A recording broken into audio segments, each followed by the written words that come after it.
Estes últimos 20 anos no Brasil levou a sociedade, a nação brasileira e também a igreja a se desvencilhar do eixo central, da base primordial da espiritualidade. Eu meditando no capítulo 37 do profeta Ezequiel, a gente observa que nós estamos semelhantes àquela geração. Quando a gente observa o Pentateuco, né, 5 livros, né, a gente observa que Deus fala corriqueiramente, cotidianamente, constantemente, dizendo: não se afaste da minha presença. Procura andar na minha presença, obedecer meus mandamentos, me buscar de todo o coração, de toda a tua alma e me servir. Se tu não fizeres assim, pragas virão sobre vocês. Se pensarmos que, será que Deus produz, fabrica estas pragas para punir o seu povo? Ou Deus diz: não dá para comungar com vocês, não dá para caminhar com vocês. E no momento em que ele diz isto e dá as costas para os homens, como nós podemos assim apurar, lendo Romanos capítulo 1, já que vocês não me querem, já que eu estou lutando para vocês viverem bem, vocês não querem, eu vou entregar vocês as próprias ações, as próprias paixões, as próprias decisões de vocês.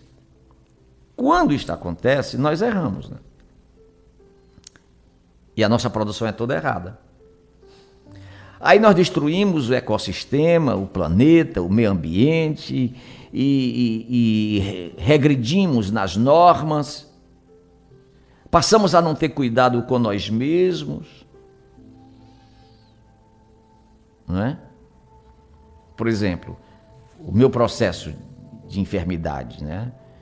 Descuido alimentar e a vida estressada que eu tenho, porque líder hoje, se você fica em silêncio, quem cala consente. Se você fala, não tem equilíbrio. Então, esses últimos anos, eu tenho sido bombardeado, atacado, e a gente engole tudo isso, isto somatiza-se. Aquilo que eu engulo e não chego a digerir, eu somatizo. Né? Plomba explode para dentro. Né? Culpa de quê? Do nosso abandono a Deus. Eu que recebo os ataques e o Senhor que me ataca. Falta nessa relação entre nós homens o temor de Deus. Porque, veja bem, espiritualmente nós estamos sendo destruídos a partir do momento em que nós começamos a produzir intolerância. Eu sou do tempo de uma igreja que a gente se amava. Eu sou de um tempo de uma igreja que a gente orava de joelhos. Aos 12 anos eu fui obrigado a ler o Novo Testamento, os 27 livros.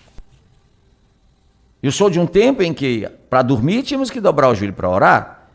E se por acaso acordasse pela madrugada para ir ao banheiro, quando voltasse, tinha que se ajoelhar para orar. E ao acordar, antes do café, tinha que se ajoelhar para orar. E quando ia para a mesa para o café, tinha o culto doméstico. Eu me lembro que meu pai era o pastor, ia para a igreja, e quando chegávamos, nós 6 irmãos, em casa, após o culto, dizia: senta todo mundo aí, na mesa, antes de lanchar para ir dormir. Onde foi que o pastor leu? Quantos hinos foram cantados e quais os hinos foram cantados? Compreende isso? Tudo isso sumiu, foi tirado de nós. E nós contribuímos para isto ter sido varrido da nossa alma. E daí a produção desta maldade, dessa malignidade está acontecendo no mundo. Eu tenho ouvido muito se falar de que Deus está cumprindo as suas promessas, a começar da igreja. Que todos nós, altar e plateia, todos nós no Brasil, nos materializamos. Poucos, eu não sei nem se ainda tem. Raro da raridade. Raridade da raridade. nesse Brasil, de pastores que tenham não se contaminado com mamon.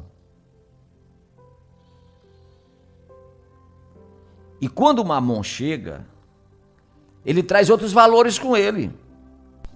Mamon não vem só com o vil metal. O vil metal é apenas o alicerce do mamonismo para as outras facilidades, para as outras ações, tentações, iniquidades.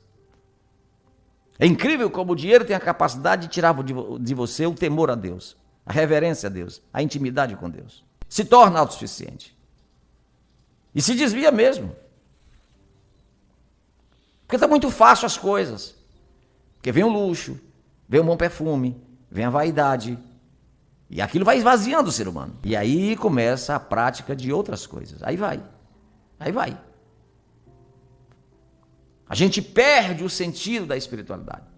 Perdemos o temor, a reverência, a capacidade, a dependência a este Deus Todo-Poderoso. Por que que nós temos com rigor e com legitimidade o DNA dos nossos ancestrais, dos nossos pais?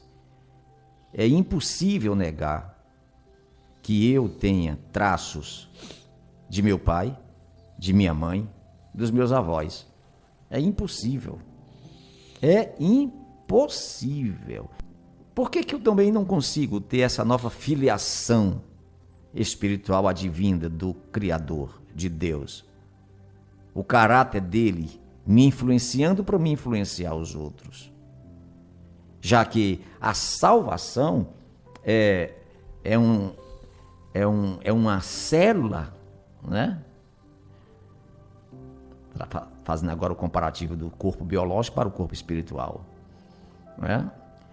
Que leva esse DNA e que leva a produção de caracteres do pai e da mãe. E por que que a gente, nasce de novo, filho de Deus, Efésios capítulo 1, versículo 5, por que que a gente não consegue reverberar, produzir as características, Efésios capítulo 5, versículo 1, sede, pois, imitador de Deus como filhos amados.